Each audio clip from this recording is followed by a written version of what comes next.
الحمدللہ وحدہ والصلاۃ والسلام علی من لا نبی بعدہ اما بعد۔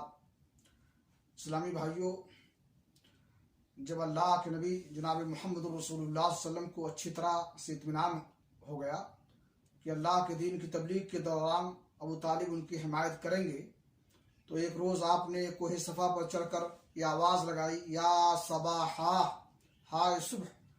یہ پکار سن کر عرب کے قبائل آپ کے پاس جمع ہو گئے اور آپ نے انہیں اللہ کی توحید، اپنی رسالت اور یوم آخرت پر ایمان لانے کی دعوت دی۔ اس واقعے کا ایک ٹکڑا صحیح مسلم میں ابو ہریرہ رضی اللہ عنہ سے مروی ہے۔ وہ کہتے ہیں، جب آیت وانذر عشیرتک الاقربین نازل ہوئی تو رسول اللہ صلی اللہ علیہ وسلم نے پکار لگائی۔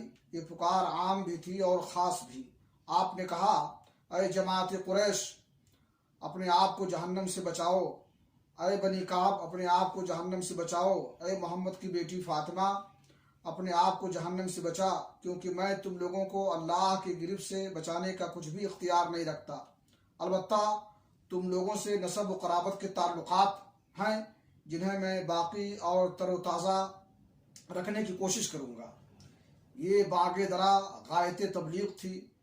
رسول اکرم صلی اللہ علیہ وسلم نے اپنے قریب ترین لوگوں پر یہ واضح کر دیا تھا کہ اب رسالت کی تصدیق ہی پر تعلقات موقوف ہیں، اور جس نسلی اور قبائلی عصبیت پر عرب قائم ہیں وہ اس انذار الہی کی حرارت میں پگھل کر ختم ہو چکی ہے۔ اللہ رب العالمین سے دعا ہے کہ اللہ تعالی ہمیں دین حق سمجھنے کی اور اس پر قائم رہنے کی توفیق عطا فرمائے۔ وآخر دعوانا الحمدللہ رب العالمین۔